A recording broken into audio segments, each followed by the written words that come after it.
Hay que aprovechar para comprar a los mejores precios. Por eso debe ir usted a Muebles Adama, porque tienen unas ofertas increíbles. Sofá cheslong de 3 plazas con arcón, respaldos abatibles, 2 puffs y en diferentes colores por solo 990 euros. Y no lo olvide, transporte y montaje gratuitos. Muebles Adama, en General Ricardos 190 y en su página web mueblesadama.com. Una investigación federal sobre los turbios negocios del hijo de Joe Biden está poniendo en aprietos al presidente de los Estados Unidos. Según ha desvelado el New York Times, el hijo del presidente, Hunter Biden, de 52 años, saldó a finales de 2020 sus deudas fiscales, que ascendían a más de $1 millón, pero sigue teniendo una causa pendiente en relación a sus negocios en Asia y en Europa.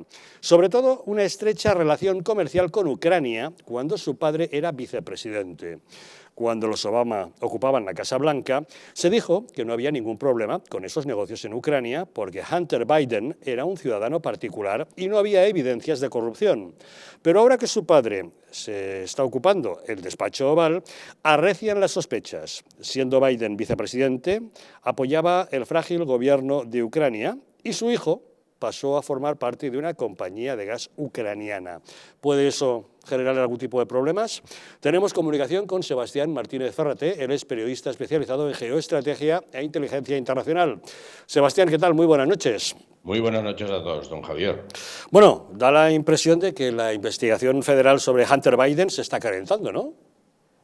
Pues así es, amigo. Mira, según la CNN, una investigación del Departamento de Justicia sobre las actividades comerciales de Hunter Biden ha cobrado fuerza en los últimos meses con una oleada de testigos que brindan su testimonio a los investigadores federales y se espera que otros más testifiquen en las próximas semanas. Mira, la investigación dirigida por el fiscal federal en Wilmington, Delaware, comenzó en 2018 y se refiere a múltiples actividades financieras y comerciales en países extranjeros que datan cuando el padre de Hunter era vicepresidente, como tú has apuntado antes, ¿no? Los investigadores han examinado si Hunter y alguno de sus asociados violaron las leyes de lavado de dinero e impuestos, así como regulaciones sobre armas de fuego y otras. Las fuerzas del orden han recopilado información de sus socios comerciales y de otras personas que observaron sus compromisos financieros, incluida una mujer con la que tuvo un hijo. Hunter, hasta el momento, no ha sido acusado de ningún delito y ha negado haber actuado mal. Su padre, el presidente Biden, tampoco está siendo investigado como parte de las actividades comerciales de su hijo. Pero la investigación en curso ha planteado preguntas bastante reiteradas acerca de la ética y el comportamiento del hijo de Biden, ¿no? Pues sí. Y esto ha alimentado los ataques políticos de la derecha. Fíjate que ya en 2019 el entonces presidente Trump presionó a Ucrania para que investigara a los Biden por el trabajo de Hunter para la compañía Burisma, una compañía de energía ucraniana que ya hemos hablado de ella en otras ocasiones, lo que eventualmente llevó al primer juicio político de Trump.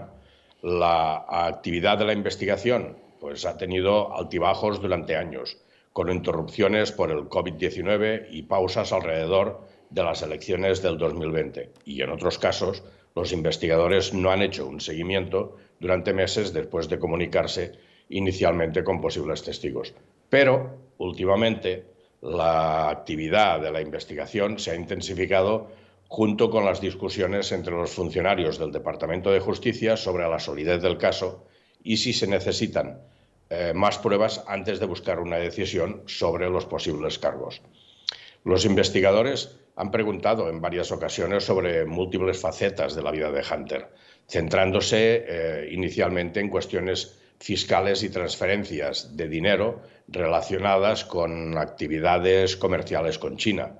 También están examinando el papel de Biden mientras formaba parte de la compañía Burisma, que le dijo a sus socios que ya pagó a los impuestos pendientes, como tú apuntabas al principio, y los registros públicos así lo prueban, de que pagó $450.000 en Washington en 2020. No sé el resto si todavía lo ha pagado o no, pero estos pagos no han resuelto sus problemas legales. Los investigadores están examinando el origen de los fondos que se utilizaron para pagar dichos impuestos. Pero ¿estos hechos pueden poner en peligro las próximas elecciones? Bueno, efectivamente, esto es un fantasma del pasado para Joe Biden que vuelve al presente planteándole un problema como presidente. Según Sean Riordan, asesor geopolítico, dijo que todo esto es muy grave para Joe Biden. Al parecer, hay indicios de que su hijo se ha dedicado realmente al tráfico de influencias. Vamos a intentar resumir la cronología de los hechos que comienza en 2014. Hunter, fíjate, sin tener ni idea de gas, trabaja para el mayor proveedor de gas ucraniano, cobrando unos $50.000 al mes. En la empresa surge un escándalo de corrupción. Joe Biden, por entonces, es vicepresidente de Estados Unidos y se dice que él y otros líderes occidentales alientan al presidente ucraniano a despedir al principal fiscal del país, Viktor Shokin, y aquí las versiones empiezan a diferir. Mira, unos dicen que la razón principal es que Shokin bloqueaba las investigaciones de corrupción y el equipo de Trump asegura que en realidad Biden presionaba para defender la presunta corrupción de su hijo. El 25 de julio de 2019, Trump llama a Zelensky presionándole para que le diera la información de la supuesta corrupción de Joe Biden y su hijo Hunter. Esto, como hemos dicho antes, ya le costó su primer impeachment o juicio político en el Congreso. Y efectivamente, lo que decimos y lo que decíamos en el encabezamiento de la pregunta, que todo este ruido de corrupción realmente pone en riesgo las elecciones para los demócratas. Pero nos llama poderosamente la atención, Sebastián, que justamente ahora los medios de comunicación de línea editorial más próxima a los demócratas, como puede ser el New York Times, como puede ser el Washington Post, son los que están publicando historias sobre el joven Biden Jr., ¿no? Pues sí, están publicando historias sobre el famoso ordenador de Hunter Biden, ¿no? Y la investigación que puede llevarle al banquillo de los acusados. Han examinado la veracidad de miles de correos presuntamente del ordenador del hijo del presidente. Es el mismo dispositivo en el que aparecían fotos de Hunter tomando drogas o con prostitutas, ¿no? Él dice que lo llevó a reparar y se lo robaron. Afirma que fueron los servicios secretos rusos y que estos se lo entregaron a periódicos anglosajones. Mientras continúa la investigación sobre sus negocios, un jurado popular ya ha pedido recientemente información sobre pagos que Hunter Biden hizo por todo el mundo. El desarrollo de estos hechos puede tener un gran impacto en las elecciones al Senado y la Cámara de Representantes en noviembre, en las llamadas midterm elections. Los demócratas tienen un problema grave y la gestión de Biden no ha sido del todo acertada y hay problemas económicos serios, explicaba Sean Riordan. Manifestó, además, este asesor geopolítico, que la historia de Hunter Biden puede dañar mucho a los demócratas, incluso dejarles sin opciones a gobernar si pierden la mayoría en las cámaras legislativas. Joe Biden se podría quedar como un pato cojo, dijo, un presidente sin capacidad de decisión. Pero bueno, eso también es un problema para el Partido Republicano, porque Trump lo va a usar para reivindicarse e intentar volver. Y mucha gente del Partido Republicano prefieren como candidato a alguien más moderado como Ron DeSantis. Pero hay más elementos curiosos. La web del Daily Mail, por ejemplo, relaciona a Hunter Biden con un laboratorio biológico de Wuhan, nada menos. Así es. Según el diario británico, Hunter Biden prestó servicios a un contratista del Pentágono que estaba involucrado en proyectos biológicos en Ucrania, según correos electrónicos del propio Biden Jr., ¿no? Estos correos electrónicos filtrados también muestran que un alto ejecutivo de la compañía médica Metabiota se acercó a Hunter en 2014 sobre cómo la empresa podría contribuir a la independencia cultural y económica de Rusia, lo que según el Daily Mail es un objetivo inusual para una empresa de biotecnología. Sin embargo, fue Blackwitch, contratista del Departamento de Defensa, cuyos servicios fueron proporcionados por Metabiota, el que construyó una serie de biolaboratorios en Ucrania para estudiar agentes infecciosos y toxinas que pueden estar en el aire y causar infecciones mortales. Según el mismo periódico británico, el hijo de Biden invirtió $500.000 en Metabiota a través de un fondo controlado por Rosemont Seneca Thornton. Afirmó también, citando informes del gobierno de Estados Unidos, que entre febrero de 2014 y noviembre de 2016 el Pentágono firmó contratos con Metabiota por valor, ojo, de 18,4 millones de dólares, de los cuales más de 300.000 dólares se destinaron a proyectos de investigación en Ucrania, señalando que Metabiota tiene estrechos vínculos con el Instituto de Virología de Wuhan. Vaya, Sebastián, lo que parece evidente es que esta película sobre Hunter Biden está lejos de terminar, ¿no? Pues sí, está muy lejos de terminar. Y fíjate, según la CNN, da algunas claves para entender la investigación a Hunter Biden, ¿no? Dice, usó el nombre de su padre para ganar mucho dinero en compañías extranjeras. Derrochó dinero en drogas, alcohol y prostitución, según dice su esposa. Su exesposa, vamos. Arruinó su matrimonio y tuvo una aventura con la viuda de su hermano. Fue dado de baja de la Reserva Naval por drogas. Dijo que no puede recordar una aventura con una mujer con la que tuvo un hijo y de que un tribunal le ordenó pagar la manutención después de las pruebas de ADN. Vamos, un buen chico. Es posible que conozcamos estos aspectos generales, pero serán los detalles los que podrían hacer que Hunter Biden sea acusado o no de cargos federales relacionados de cómo ganó todos estos millones de empresas extranjeras en un momento en el que estaba fuera de control por el uso de drogas. Ya no solamente la CNN, fíjate, el Washington Post también informa sobre los documentos financieros de la misteriosa computadora que vinculan a Biden con una empresa china vinculada a su gobierno que le pagó a él y a su tío James, el hermano de Joe Biden, bastantes millones de dólares. Hunter Biden admitió hace poco que realmente su apellido le dio acceso a mucho dinero y que subestimó cómo se verían sus tratos comerciales en el extranjero. Pero este arrepentimiento no le será de mucha ayuda si el fiscal general de Delaware, que ha estado investigando a Biden, como hemos dicho antes, desde 2018, descubre que se saltó la ley. Amigos, la polémica y la guerra política en Estados Unidos está bien servida.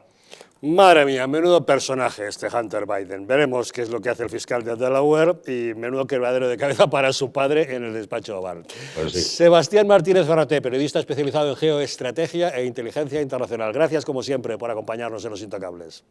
Gracias a vosotros, muchas gracias y un abrazo grande. Un saludo, hasta luego. Bueno, don Pedro Luis, ¿cómo lo ve usted? Bueno, lo que pasa es que lo dijo muy rápido, pero a este muchacho, a este niño Jesús, lo expulsan de la Marina por consumo de cocaína. No es que tuvo una aventura con la viuda de su hermano, es que mientras el hermano fallecía de un cáncer en el cerebro, se ventilaba la cuñada. O sea, fue una cuestión de que murió el hermano y a las 2 semanas llegó, mira, ahora mi novia es esta. Y por supuesto está esa compañía que el nombre es Burisma, que es la compañía estatal de petróleo ucraniana, donde está como miembro del directorio cobrando $50,000 mensuales. Está el tema de los biolaboratorios, pero es que aún la CNN no dice cómo es la cosa. Porque dice, usó el nombre de su padre. No, es al revés. Es su padre quien, siendo vicepresidente, se vale de este prohombre, este individuo tan lleno de virtudes, ¿verdad? Como ya lo hemos planteado, para involucrarlo en este tipo de negocio. Y en efecto, a este señor Víctor Shokin lo expulsan. El Partido Demócrata, que para crear narrativas y para hacer peripecias, pues claro, el Partido Progre, ¿saben, no? Que entonces inventan unas cosas, terminan convirtiendo una llamada donde Trump está preguntándole a Zelensky cómo es el tema de Burisma y tal, lo convierten en un impeachment. Por supuesto, Trump lo superó sin mayor problema. Eso es el progresismo. Cuando le pasan imágenes de lo que está pasando en Ucrania ahorita, pregúntense cuáles son las verdaderas causas de la guerra. Por cierto, José María hace rato decía que había que copiar el modelo alemán. El modelo alemán era el que hasta hace unos meses iba a recibir a través del Nord Stream 2 gas ruso. ¿Okay? Y ahorita el modelo alemán es comprarle el gas a Estados Unidos 40% más caro. No voy a ahondar en el detalle, pero pregúntense cuáles son las verdaderas causas de la guerra. Mario.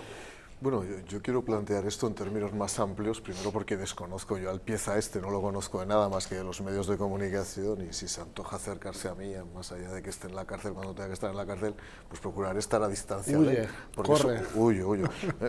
Me preocupa más o menos un tema de intimidad moral personal, que se liara o no con la viuda, antes, después a mí, ellos verán, la viuda tiene ya bastante con liarse con el otro, yo ahí los pongo en igualdad de condiciones, una relación natural, ¿no?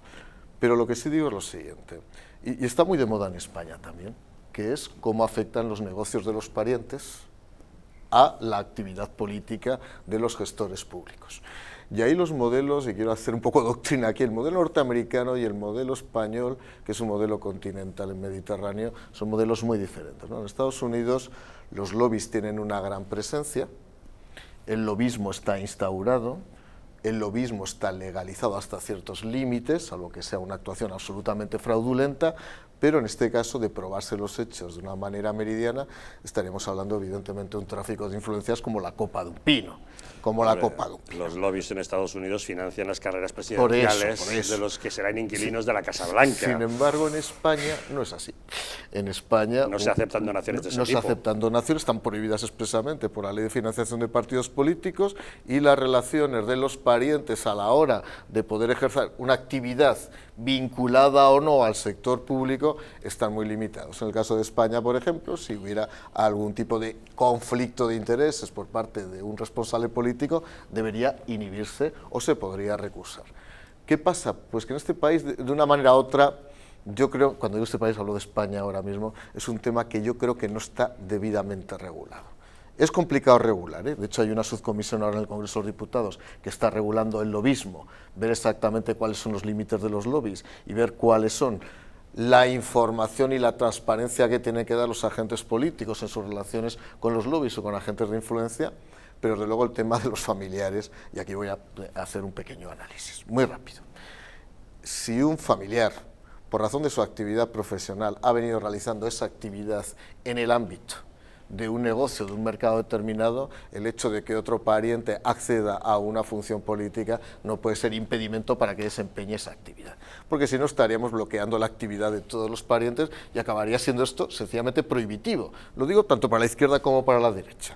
En segundo lugar, lo que sí entiendo, que si un pariente, al amparo de una relación personal, puede obtener información privilegiada para acceder a determinados mercados con el cual obtener lucro, evidentemente eso es intolerable. Y eso es lo que habría que regular. Insisto, jurídicamente en España existe la inhibición y existe la recusación para evitar precisamente que este tipo de conflictos de intereses puedan existir, ¿no? Pero vamos, yo hasta ahora, de verdad, lo que he hecho es leer la información que viene de este caballero y aparece esto, casi solo le falta haber regentado la casa de Playboy, y no pasa nada por haber regentado la casa de Playboy. Lo digo por el puritanismo de izquierda, a los liberales nos da igual que haya una casa, siempre que no haya abusos, evidentemente, que ahora se ha descubierto que había abusos también en la casa de Playboy según las últimas biografías, ¿no? Pero por lo demás, ya digo, sí ha habido tráfico de influencias que se responde hasta sus últimas consecuencias. Me da igual que sea Partido Conservador o en este caso el Partido Demócrata en Estados Unidos. Efectivamente, es que yo creo que la clave está en el tráfico de influencias. Aquí hay dos cuestiones. Por una parte, las cuestiones de su vida privada, que obviamente son llamativas y que no nos vamos a engañar, llaman la atención, pues el abuso de drogas, de alcohol, de relaciones sexuales, etcétera, etcétera. Pero ahí es verdad que le han dado, o han sabido darle la vuelta a través de la publicación de un libro que se llamaba Cosas Preciosas, en la que él dice que lo que ha hecho ha sido luchar toda su vida contra esas adicciones a causa de la muerte de su hermana, de su madre, por un accidente de tráfico muy trágico, y luego la muerte de su hermano. Más difícil veo que le dé la vuelta, por mucho que diga que coopere con la Fiscalía, a esos negocios, ¿no? Que claro, es que si fuese solo Ucrania, pero es que Ucrania huele mal, China huele mal, Rumanía huele mal. Creo que tiene un problema serio Biden, porque hay negocios que son muy difíciles de justificar. Que yo creo que ahí, enlazando con lo de los parientes, no sería mala clave, ¿no? Cuando es tan difícil para un político defender los beneficios que se obtienen por determinados tratos comerciales, sean mascarillas o sea petróleo, pues habría que hacer una reflexión. Y creo que es lo que... Sí, sería interesante. Como por ejemplo, Carme Chacón era miembro del Consejo de Ministros, en el que no se inhibió cuando ese consejo tomaba decisiones que afectaban positivamente a la empresa en la que trabajaba su marido, Miguel Barroso. Claro, esos tráficos de influencias debería ya haberse inhibido y decir, no, yo no puedo formar parte de este Consejo de Ministros. Hay tráfico de influencias e información a su marido sobre cómo vamos a beneficiar a la Sexta. Claro, es que en política yo es muy delicado todo esto, ¿no? Sí, lo que está mal, claro, hay casos que pueden resultar más controvertidos que otros. Ahora, lo que está claro es que los comisionistas, por ser comisionistas... Sí, por ejemplo, hay 3 imputados en el gobierno, altos cargos del gobierno de Sánchez, investigados justamente por ese tema. Habrá que determinar la justicia en los momentos de la pandemia, esas dificultades de contratos. Salvador Illa, que había sido alcalde de un pueblo, le dio negocio a las empresas de ese pueblo. Eso que se investigue, yo me imagino que hay que verlo. Pero claro, es que voy más allá, voy incluso ya a que Salvador Illa igual le ha dado el negocio al de la tienda de al lado de su pueblo para comprarle mascarillas cuando a lo mejor fabricaba otra cosa. Imagínate que se lo da a su hermano. U otro. Imagínate que se lo da a su hermano. Imagínate. La que se lía en este país. Es que voy más allá. Incluso desde un Consejo de Ministros se toman decisiones de gobierno cuando a lo mejor es tu marido el que está implicado y se beneficia de decisiones de gobierno. Es como, no sé, como cambiar una ley entera para beneficiar a una persona en concreto. Como ahora, por ejemplo, han querido hacer con Dolores Delgado, ¿no? que cuando deje la Fiscalía General del Estado ascienda directamente a fiscal de sala. Eso ya me parece que ya no es ni siquiera que un pariente tuyo se lleva el chanchullo y saca unos cuartos. Es que encima utilizar el aparato del Estado para legislar en favor de una persona en concreto. Es que es deplorable si se lo das al hermano o a tu papá para que venda plásticos y cosas de esas. O a un noble, por ejemplo, a un conde que pasa por ahí. Todos ellos son iguales. Eso es lamentable, o sea, es además moralmente lamentable, pero eso nadie te lo va... Vamos, yo por lo menos lo he dicho desde el primer momento, que lo que ha pasado con el hijo de Natia Bascal, bueno, no sé ni cómo se llama, francamente, me parece lamentable. Me parece lamentable. Que alguien en el ámbito de una catástrofe sanitaria se enriquezca de esta manera, me parece lamentable. Y lo digo de verdad, desde mi posición de probidad natural que tengo, de verdad, porque yo creo que las cosas hay que decirlas claras. O sea, si yo estoy en una situación de máxima tensión donde se me están muriendo 1000 nacionales cada día, yo no voy a hacer negocio para comprarme yates. Es que me parece un miserable. Y lo digo aquí en televisión, no tengo ningún problema. Es un miserable. Otra cosa es si es legal lo que hizo o no el Ayuntamiento de Madrid, que creo que es legal. Y ahora voy a contar 2 temas. Uno, cuando yo formaba parte de la Comisión de Secretario de Estado de Subsecretarios, como Secretario de Estado de Servicios Sociales o como Subsecretario de Fomento, alguna vez llevaba algún tema que, por ejemplo, podía afectar a una licitación, una autorización del gasto de una licitación de telefonía. Yo advertía a la vicepresidenta del Gobierno, porque su marido trabajaba en Telefónica, digo, en este momento, vicepresidenta, tienes que levantarte de la sala y no puedes presidir esta comisión. Y se levantaba. Porque yo tenía que advertir ya potencialmente que a veces conozco todo, pero a veces se me puede escapar todos los elementos familiares que hay, porque esto es muy complejo. U otra situación curiosísima. Cuando hicimos el hearing en el Congreso de los Diputados con la presidenta de la CNMC, con Cani Fernández, su marido se dedica, tiene una consultora vinculada a temas de competencia, y ella es la presidenta de la CNMC. Entonces, yo me acuerdo que le pregunté, y Cani es una magnífica profesional, por cierto, licenciada en Derecho en la Facultad de Derecho, y una magnífica profesional del Derecho de la Competencia. Le pregunté, ¿pero en qué medida puede haber colisión? No lo sé. Al final se votó la colisión no se vota. ¿Hay conflicto o no hay conflicto? Y que eso se someta a una especie de plebiscito de quién está de acuerdo y quién no está de acuerdo, que al final son mayorías, en función del sesgo político, evidentemente, conduce a que haya algún tipo, desde luego, de error de percepción en cuanto al conflicto. En fin, hablemos de economía, porque como saben hoy el Fondo Monetario Internacional ha rebajado las previsiones de crecimiento para España a un 4,8%. Poquito, ¿verdad? Bueno, pues el gobierno sigue insistiendo en que es un 7%. Bueno, sí, ayer Pedro Sánchez ya en la entrevista de televisión que le hicieron dijo, igual vamos a tener que revisarlo a la baja. Pues casi que sí, que lo vaya rebajando porque un 7% lo está manteniendo a pesar de que todos los organismos, tanto nacionales como internacionales, han ido rebajándolo y están muy por debajo de todo eso. Pero así las cosas, con la inflación disparada y un crecimiento escaso, el debate en España sigue siendo el mismo, acerca de si se deben bajar o no los impuestos. Una pausa y les contamos.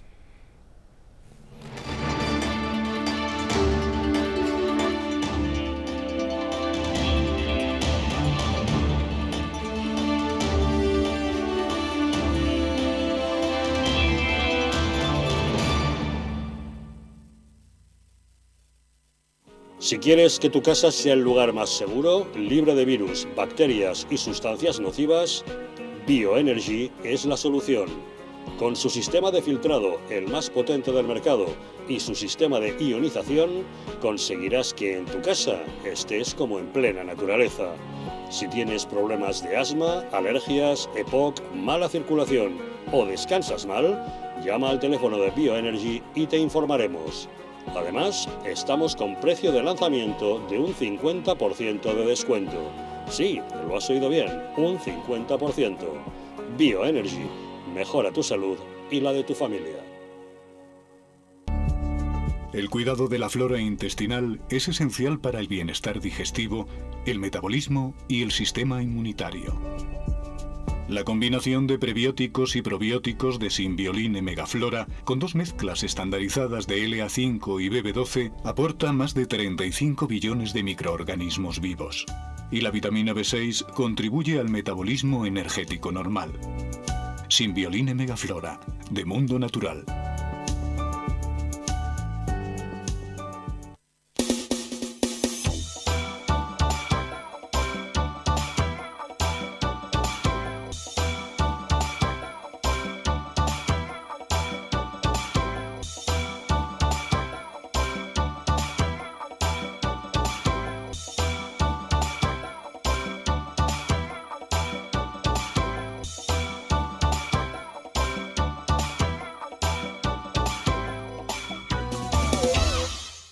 ¿Sabías que en España hay 30.000 muertes por infarto cada año? ¿Sabías que después de un infarto, cada minuto transcurrido disminuye las posibilidades de sobrevivir un 10%?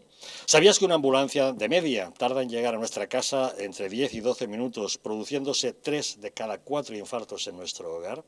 Nace en España el proyecto Protege tu Vida con el objetivo de salvar más de 7.000 vidas al año.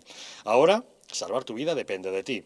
Crea en tu hogar un espacio cardioprotegido con el mejor desfibrilador y de fácil uso. ¿Qué precio le pones a tu vida? Llama ahora al teléfono 900-730-061 o entra en nuestra página web www.protegetuvida.eu y verás que proteger tu vida cuesta muy poco. El estrés, la ansiedad y un ritmo acelerado de vida influyen de forma directa en la calidad de nuestro sueño. Calm Plus, de Mundo Natural, es una combinación de aminoácidos esenciales como el L-triptófano, precursor de la serotonina, y la vitamina B6, que contribuye al funcionamiento normal del sistema nervioso y a disminuir el cansancio y la fatiga. Vive con tranquilidad. Calm Plus, de Mundo Natural.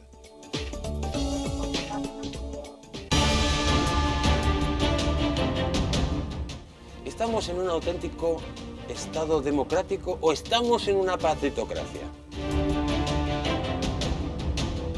Porque este programa se hace para ustedes. La ciudadanía está quedando atónita a lo que estamos viendo. Vamos a ver cosas que nunca se imaginarían. Lo que ha pasado en España demuestra que Falconetti no es tonto. Que la democracia, ¿qué es lo que es, amigos? El imperio de la ley. Esta izquierda rancia lo que quieren es exterminar todo aquello que no piensan exactamente igual. El castigo va a ser terrible para todos los partidos. Recuerden que no les engañen, porque la verdadera libertad consiste en estar bien informados.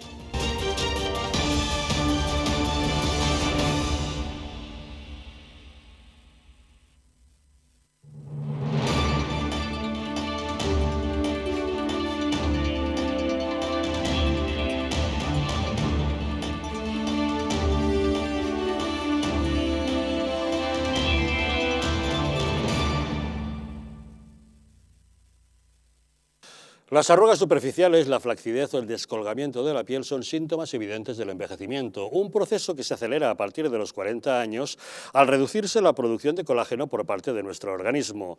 Colacel Antiox de Mundo Natural es un complemento alimenticio que aporta colágeno hidrolizado puro de alta absorción y antioxidantes, además de vitamina C, una vitamina esencial que contribuye a la formación de las proteínas de relleno de la piel, como son el colágeno, la elastina, la tropoelastina o el ácido hialurónico. Gracias a su completa composición, un sobre al día de Colacel Antiox produce el mismo efecto que 3 envases de otros productos similares. Confíe en Colacel Antiox, mucho más que colágeno, de venta en tiendas especializadas en el teléfono 91-446-0000 o en su página web parafarmaciamundonatural.es. El presidente del Gobierno, Pedro Sánchez, reconocía ayer en una entrevista de televisión que sus previsiones de que la economía española crecería este año un 7% eran erróneas, por lo que anunció una revisión a la baja de esos cálculos. El Gobierno se mantenía en ese 7%, a pesar de que todos los organismos, tanto nacionales como internacionales, hace ya tiempo que habían rebajado notablemente esas expectativas. Hoy mismo, el Fondo Monetario Internacional ha rebajado las suyas de un 5,8% a un 4,8%. El nuevo presidente del PP, Alberto Núñez Feijóo, ha puesto de manifiesto ese débil crecimiento económico frente a una inflación cada vez más disparada. No podemos seguir esperando al año que viene para que baje la inflación y decirle a los empresarios que se puede y se debe reactivar la economía y que tenemos fondos europeos que si los gastamos bien, si los invertimos bien, la economía se puede recuperar, porque el gobierno por fin ha aceptado lo que todo el mundo le ha dicho, que el crecimiento económico en nuestro país es un crecimiento débil. Sin embargo, Pedro Sánchez se sigue negando a bajar los impuestos, argumentando que eso supondría un recorte de las prestaciones sociales.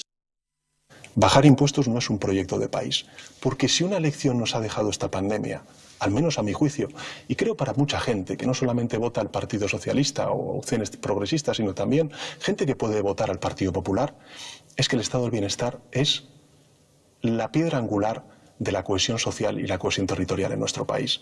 Porque esos profesionales sanitarios, esos educadores, aquellas personas que han estado trabajando y defendiendo, por ejemplo, la salud y la vida de nuestros mayores en las residencias de mayores, se financian gracias a esos impuestos. Y por tanto, todos aquellos que están diciendo que quieren bajar impuestos, lo que están anunciando son recortes como hicieron después de la crisis financiera.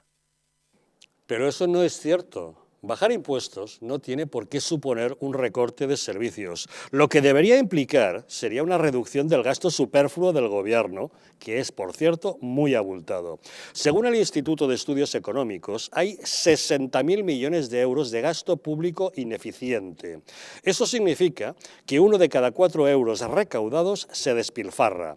Se podría reducir el gasto al menos un 14% sin que ello implicase ningún deterioro en los servicios ofrecidos. En esta misma línea se ha manifestado hoy el presidente de la COE, Antonio Garamendi, tras su encuentro con Alberto Núñez Feijóo. Ha abogado por una bajada de impuestos que supondría más dinero en el bolsillo de los ciudadanos y que se podría llevar a cabo con una mejor gestión de ese gasto ineficiente. Tenemos un cálculo, ya el propio Instituto de Estudios Económicos lo hizo, de 60.000 millones de euros en cuanto a lo que son solapamientos de administraciones, cosas que se pueden ir mejorando. Es decir, no estamos hablando bajo ningún concepto, no estamos hablando de que haya que reducir ni la sanidad ni la educación, que eso es lo fácil. O sea, sin hablar de demagogias, hablando de realidades, como hacemos las empresas, hay una forma mejor de gestionar el Estado. Eso está bastante claro, pero es que encima Pedro Sánchez cae en una enorme contradicción. Dice que bajar impuestos supone recortar servicios, pero alardea de haberlos bajado, sin decirnos él qué servicios se ha visto obligado a recortar para hacerlo. Nosotros hemos bajado impuestos, por supuesto que hemos bajado impuestos. En este plan fiscal, bueno, pues hemos aprobado una bajada de impuestos a aquellos sectores afectados directamente. A las electrointensivas, por ejemplo, les hemos bajado un 80% los peajes. Hemos bajado, por ejemplo, el 60% de los impuestos vinculados con la factura de la luz a los ciudadanos. Hemos bajado las tasas portuarias al sector pesquero. Tenemos comunicación con nuestro analista Roberto Centeno. Don Roberto, muy buenas noches. Muy buenas noches. Bueno, tenemos el debate acerca de la oposición pide al Gobierno que baje impuestos. El Gobierno dice que no quiere bajar impuestos porque bajarlos supone recortar servicios. Está demostrado que se podrían bajar no recortando servicios, sino eliminando gasto innecesario. Y además, el Instituto de Estudios Económicos nos dice que hay 60.000 millones ineficientes. ¿Cómo ve usted todo este debate? Bueno, en primer lugar, el Instituto de Estudios Económicos, no sé cómo lo ha calculado, pero se queda muy corto. Se pueden llegar a ahorrar, eliminando el Estado autonómico, se pueden ahorrar 100.000 millones de despilfarro. Pero lo que me parece inaudito, tanto por parte de unos como por parte de otros, es que dicen que se pueden bajar eliminando toda una serie de gastos superfluos. Y aquí podemos empezar por la sanidad, porque la sanidad es un desastre como está gestionada. Es decir, la sanidad se ha multiplicado por 3 o por 4, la sanidad pública, y ha caído en picado su calidad. Entonces, lo primero que habría que hacer era arreglar el tema de la sanidad. Pero voy a ir a un tema mucho más concreto, porque es que nadie se moja. Es decir, todos dicen hay que reducir gasto superfluo, pero nadie tiene lo que tiene que tener para decir cuál es el gasto superfluo. Por ejemplo, las pensiones. Las pensiones, señoras y señores, no se pueden mantener. El agujero este año de las pensiones, y lo digo esto porque es un tema que afecta a 9 millones de personas y que es muy importante y muy delicado. Pero entonces llega y aparece el señor Escrivá, que es un auténtico canalla, porque él sabe que es mentira lo que dice, porque al contrario que la mayoría de sus compañeros de gabinete, que son analfabetos o analfabetas, no lo es, y por lo tanto miente a sabiendas. Entonces acaba de decir que no se preocupen los pensionistas porque les van a subir el 10% o el 9%, o lo que sea el IPC medio a fin de año. Y él sabe que esto es mentira. ¿Por qué es mentira? Porque hay un agujero este año entre los ingresos y los gastos de 60.000 millones de euros, aparte de que las pensiones deben 100.000 millones. Pero claro, llega este escrito que parece ser, según dice hoy la prensa, que acaba de mandar o está preparando para enviar una especie de plan en la sombra, que lo denomina así algún periódico, el señor Feijóo, y el responsable económico del señor Feijóo ya ha dicho que las pensiones no se van a tocar. Y sin embargo piden que se bajen los impuestos. Entonces vamos a ver, campeón. ¿Cómo vas a hacer eso? Igual que lo has hecho en Andalucía, que ha sido un auténtico desastre la gestión económica de Andalucía. ¿Cómo vas a pagar? ¿De dónde narices vas a sacar 60.000 millones de euros para pagar las pensiones? Si además bajas los impuestos. Don Roberto, me sorprende usted que quiera bajarle la pensión a los pobres ancianitos que se las han ganado en vez de recortar gastos superfluos del gobierno, hombre, que es lo que sobra. Ya, pero, perdón. Es que aquí todo el mundo, los economistas tienen ustedes la solución muy fácil con la tijera. Lo primero, a los jubilados. No, hombre, no, recorten por otros lados. No, pero vamos a ver. No, es que esta cifra es muy gorda. Pero no solamente es que es muy gorda. Es que, querido Javier, el día 1 de julio, que está aquí ya, el Banco Central Europeo deja de comprar deuda española. Vamos a ver si nos centramos. Deja de comprar deuda española. Y España necesita, para mantener el Estado autonómico, necesita 7.000 millones de euros al mes. 7.000 millones de euros al mes. 7.000 millones de euros al mes. Que hasta ahora, desde hace 2 años y pico, el Banco Central Europeo nos lo daba todo a interés cero. ¿Me quieres explicar, Javier, o me quiere explicar alguien cómo narices va a conseguir España 7.000 millones de euros si el Banco Central Europeo deja de comprárnoslo? Inicialmente podrá sacarse una cantidad relativa de los mercados. Bueno, de momento 1.000 millones van a salir de subidas de impuestos, que nos los han subido un 21% entre enero y febrero. Bien. Pero es que no se puede mantener el sistema. Por supuesto que hay muchas cosas más que quitar. Por ejemplo... Don Roberto, lo que no se puede mantener es que cada vez que tenemos un mal gobernante que no sabe gestionar nuestro dinero, la única solución sea subirnos los impuestos. ¿Cómo calificaría usted el esfuerzo fiscal de los españoles comparado con el resto de europeos? Pues mira, es muy sencillo. Eso lo ha calificado muy bien la OCDE. La OCDE, que calcula como hay que calcularlo, no la presión fiscal, que por toda una serie de razones no es significativa. La OCDE hace un cálculo de lo que paga, del esfuerzo fiscal de la familia media, que es una familia que tiene 4 personas, padre, madre y 2 hijos. Bueno, España es el número 2 en esfuerzo fiscal. O sea que ya te lo tengo calificado ahí y cuantificado.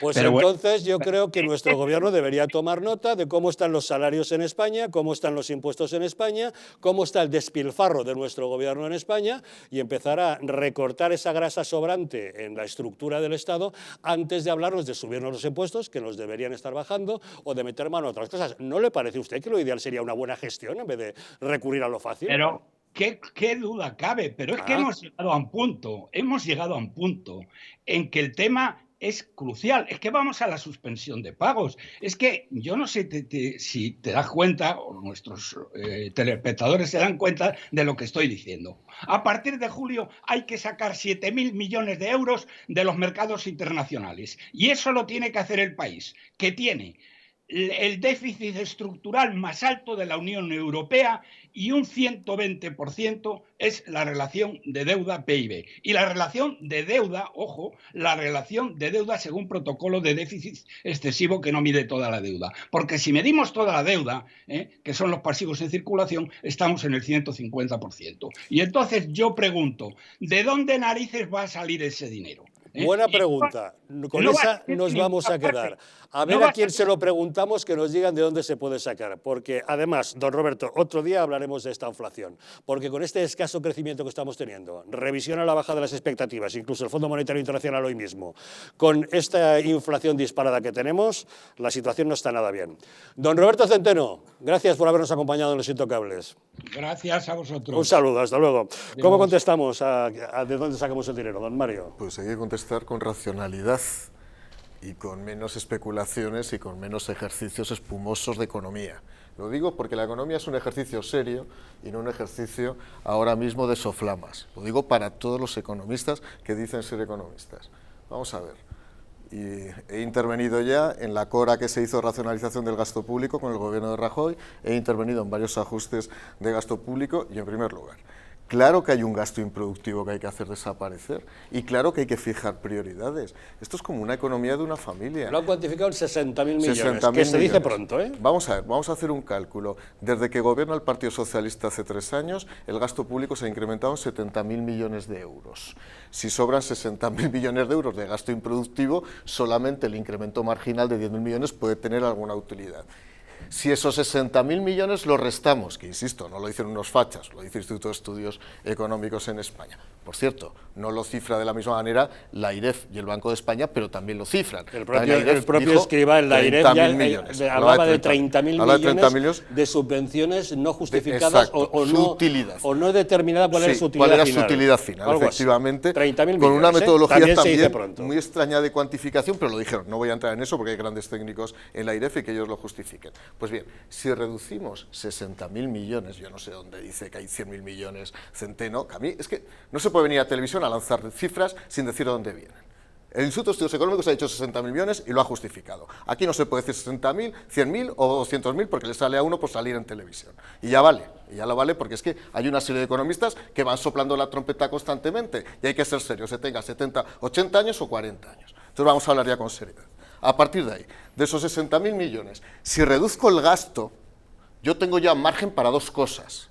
Para bajar los impuestos y para subir determinadas partidas de gasto que son prioritarias. Por ejemplo, señor Centeno, las pensiones, que se va a quedar sin pensiones, que usted está en una edad ya de cobrar pensiones.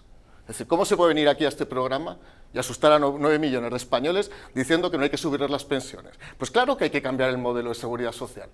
Pero no diciendo que se van a bajar las pensiones, sino buscando otro sistema de cálculo, evidentemente que mejore la capitalización, incluso que haya aportaciones del presupuesto público al sistema de la seguridad social. Pero no se puede venir aquí graciosamente, si eso es la aportación de Vox, yo me empiezo ya a poner a echar a temblar. Porque esto es muy preocupante que se diga que hay que bajar las pensiones a 9 millones de pensionistas en este país. Si eso no es una prioridad, desde luego tenemos un problema. Porque las cosas hay que decirlas claras y no se puede venir a decir aquí ciertas cosas, pero me parece muy preocupante desde el punto de vista técnico y político. Por lo tanto, tengamos cuidado con lo que decimos. Creo que coincidimos todos en la impresión es que este gobierno es gastoso. Es costoso, gasta es innecesario. dinero en cosas que parecen no necesarias o urgentes, al menos en este momento. Y respetando la ideología política, que hay sin duda un dinero, una inversión ideológica, pero ¿es el momento adecuado con la que está cayendo? Yo eso lo plantearía como debate. Si me permitís una cosa más, yo no sé dónde saca los 7.000 millones de aportación mensual al Estado autonómico. El Estado autonómico vale mucho más. Pero, por cierto, para que quede claro y que haga los cálculos la próxima vez que salga en televisión, las comunidades autónomas, el 95% de los servicios que prestan son servicios públicos esenciales y se prestarían igual en un Estado centralizado. Sobra solo el 5%. Y ese 5% no es suficiente para mantener el sistema de la seguridad social. No nos engañemos. Vale, pues, pero de momento vayamos ahorrando un 5%. Todo suma, ¿eh? Pesetita a pesetita, bueno, iremos llenando la saquita. Yo quería incidir en lo que está diciendo Mario. Sería muy fácil para mí decir que, claro, que también hay derroche en gobiernos autonómicos del Partido Popular. Y podría hacer el chiste con la oficina de Toni Cantó, podría hablar de corrupción en determinadas comunidades autónomas y podría hablar del gasto en tauromaquia. Pero eso son migajas. No, de verdad, lo mismo podría hacer un compañero de la tertulia y decir, yo qué sé, el gasto que se produce en el Ministerio de Igualdad. Hombre, el último anuncio de 20.000 millones tan alegremente de Irene Montero. Quitando, por supuesto, las prestaciones que prestan, por ejemplo, a la natalidad. Bueno, da igual. Es difícil, es un tema muy complejo. Lo que está claro es que... Pero coincidimos todos en que hay un montón de cosas que se podrían ahorrar. Hombre, claro, que hay despilfarro. Y que, sobre todo, que tiene que haber una racionalización del gasto público y un estudio muy serio y un acuerdo, un pacto de Estado para ver a dónde vamos. Sobre todo en un contexto en el que, ojalá, espero equivocarme, yo no soy economista, pero auguro un invierno duro. Si el FMI dice que 143 estados van a crecer menos de lo que se crece, si están confinando ciudades enteras como Shanghái y por tanto nos afectará, ¿no?, sin ser un gran experto, como mínimo al textil, al cobre, a este tipo de materias, si hay una guerra con Rusia, una crisis energética, hombre, pues yo creo que nunca es tarde para coger y empezar a hacer un análisis y una reducción de gasto superfluo, pero sin engañar a los telespectadores y sin recurrir, por supuesto, pues a decir que vamos a bajar las pensiones, cuando en este país, gracias a los pensionistas y a los jubilados, muchas familias se han salvado. Yo lo que pasa es que desde el principio, a ver, el liberalismo del PP es un liberalismo cutre, porque cualquier liberal de libro que se leyó a Mises, a Hayek, a Rothbard, lo primero que dice es que el estado de bienestar no sirve, ¿ok? El estado de bienestar no sirve. Aquí cada quien tendrá el tiempo que tenga cotizando, pero que a mí me diga alguien de qué sirve. Yo que emigré aquí hace año y pico, y cuando entro en la página de Seguridad Social me dice: a usted le quedan 19 años, 3 días y 55 segundos cotizando, 200 y pico euros mensuales, para recibir 600 euros los 10 años que me queden de vida. Eso no es negocio, no es negocio para mí ni para usted, que ya probablemente tenga sus 20 años, porque el liberalismo consiste en el respeto al plan, y el respeto irrestricto al plan de vida de otra persona. Eso querría decir que, para empezar, usted debería pagarse su pensión para usted y para más nadie. Entonces, eso, claro, por supuesto, en eso estoy de acuerdo con Pedro Sánchez. Dios me libre, ¿no? El estado de bienestar es la columna vertebral. No sirve. Pero, sin embargo, ¿por qué? Porque, de paso, tenéis una población adoctrinada. Totalmente adoctrinada. Yo estuve en Semana Santa en Galicia. Y fui a ver una familia que tenía 30 años que no veía. Galeguiños, emigrantes, tienen una hija de mi edad. No voy a entrar más en detalle. Y ella me decía, es que si yo no pago impuestos, mis hijos no tienen educación pública. Educación pública donde el Estado decide qué va a estudiar su hijo, ¿ok? Donde le pone el pensum. Bueno, querida familia y todos los demás, saben que 2/3 de lo que se recauda en España, oiga bien, es decir, 2 de cada 3 euros que se recaudan van a pagar nómina. Nómina. No van a salud, no van a educación, van a pagar alcaldes, concejales, tenientes alcaldes, presidentes de comunidades autónomas, médicos, enfermeros, bomberos, policías, militares, guardia civil. Claro, Hombre, pero ya está bien. pero ya va. Es que no me interrumpas, No, vale, hombre, yo te escuché, no es verdad, por favor. verdad, De no es 8.000 ayuntamientos, 52 provincias, o sea, de un estado elefantiásico, por supuesto. Entonces ahí vuelvo al liberalismo, claro. ¿Cuáles son los puntos de un plan económico liberal? ¿En qué debe invertir el Estado? Seguridad, justicia e infraestructura. Así que yo no estoy sacando a bomberos y a policías, que no es un argumento, es una falacia retórica que tú utilizas para decir profesores que también, sí. profesores, sanitarios, Sí, trabajadores claro, sociales, claro, que los ayuntamientos prestan servicios esenciales. Pero lo que yo siempre digo aquí es que si usted mañana agarra y pica el Parlamento, las Cortes de Madrid y le rebaja a la mitad el número de diputados, no se dejará de fabricar, de cocinar un pan en toda España. Y si hace lo mismo a nivel nacional, pues seguirá habiendo pan y seguramente va a haber más dinero porque va a haber menos enchufados cobrando. A eso es a lo que me refiero. Pero como eso nadie se va a atrever a decirlo, porque todos estamos embobados con el estado de bienestar, entonces, bueno, no sé, echarán un tijerazo por aquí o por allá, o no sé, o le seguirán echando recorte a las pensiones como han venido haciendo otras oportunidades. Bueno, lo hizo Zapatero, por cierto, ¿no? Que recortó las pensiones. Yo de historia de aquí no sé mucho, pero... Las congeló las pensiones y rebajó las prestaciones a las comunidades autónomas en un 80% para financiar precisamente servicios públicos esenciales como era la educación, la sanidad y los servicios sociales. Partido Popular planteamos varias cosas que son de aplicación inmediata y lo van a entender todo el mundo.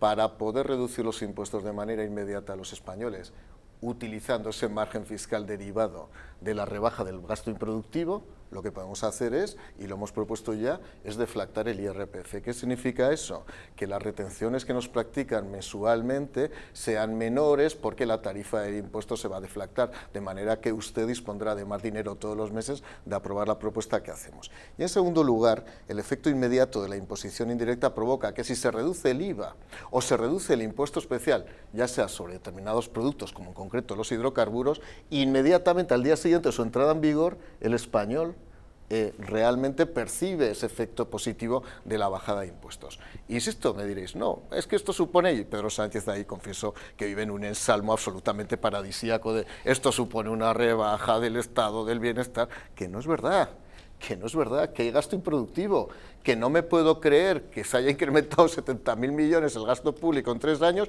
y hasta el propio Instituto de Estudios Económicos diga que sobra, o la IREF de Escrivá, del preescrivá, que existe gasto improductivo. Hagamos ese esfuerzo de determinación de cuál es el gasto improductivo, suprimamos, ya hicimos una CORA que fue ese experimento que funcionó bien, de suprimir entidades públicas instrumentales que no tenían razón de ser y con esos fondos poder bajar los impuestos a los españoles, que es lo que necesitan ahora mismo.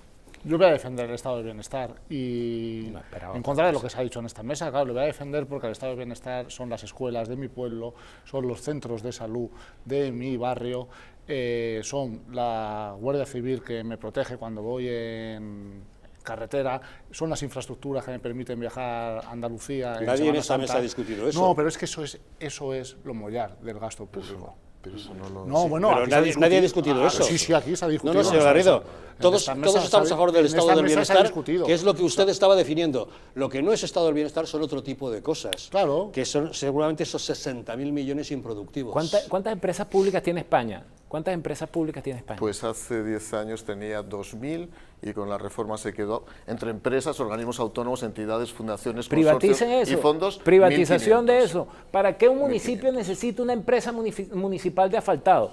Por ejemplo. Pero ¿qué pasa?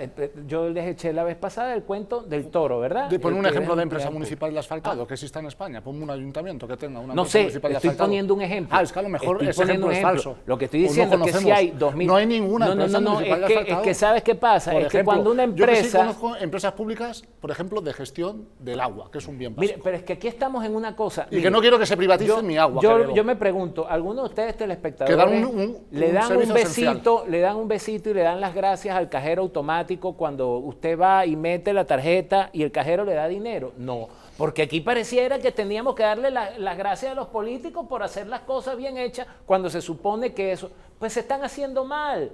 Y podrá venir, y yo la próxima vez me voy a traer dos cajas de Kleenex para ponerme a llorar cada vez que José María nombra a los guardias civiles y a los profesores de la escuelita del pueblo y todo lo demás. Pero no está funcionando porque usted lo ve cuando va a la compra, porque usted lo ve cuando no llega a fin de mes.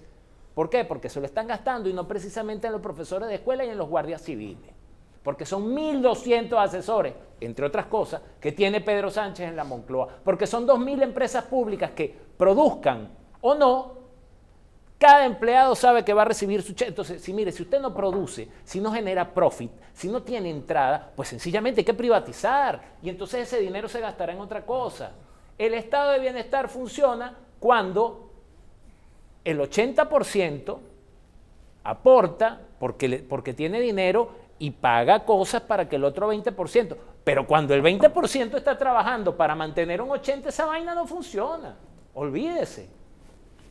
No es verdad, sinceramente no es verdad. Hay empresas públicas que prestan un excelente servicio. Por supuesto que debe haber una racionalización del gasto, que el gasto superfluo se debe quitar, que es un tema muy serio, que se deberían en emplear los grandes partidos políticos de este país de cara al futuro, pero que, reitero, voy a seguir defendiendo el sistema público, por ejemplo, sanitario o educativo, porque si no, esa gente pobre de la que hablas al final no tendría ni educación ni sanidad.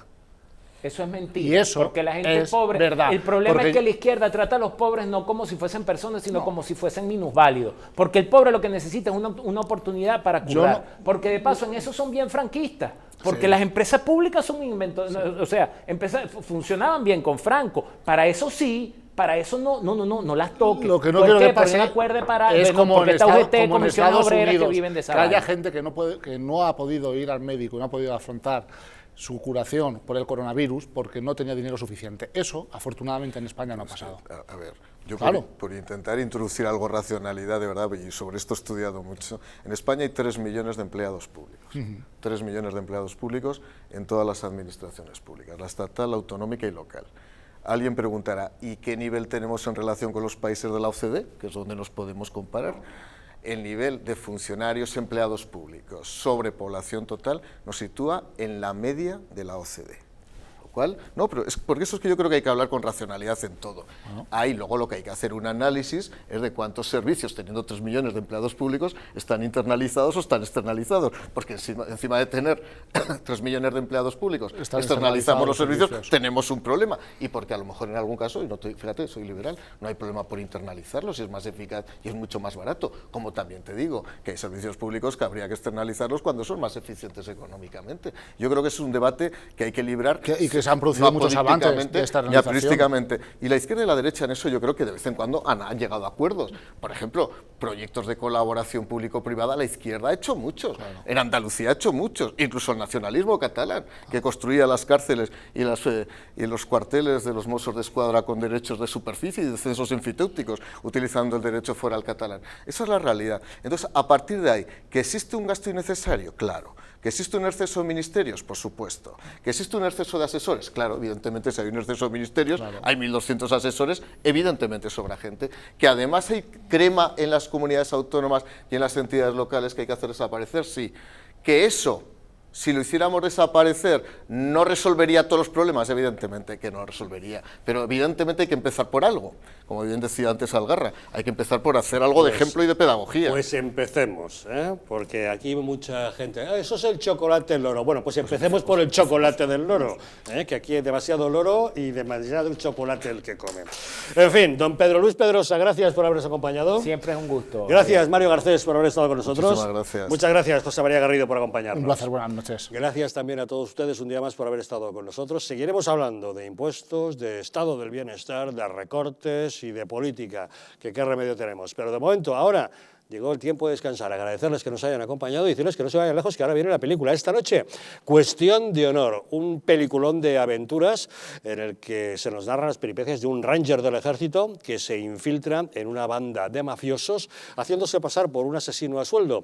Pedirá ayuda a su tío, que su tío es Chuck Norris, nada menos, y entre ambos diseñarán el modo de vengarse de aquellos que asesinaron a su familia cuando él era joven. Que disfruten de la película, que nosotros les esperamos mañana nuevamente aquí, en Los Intocables.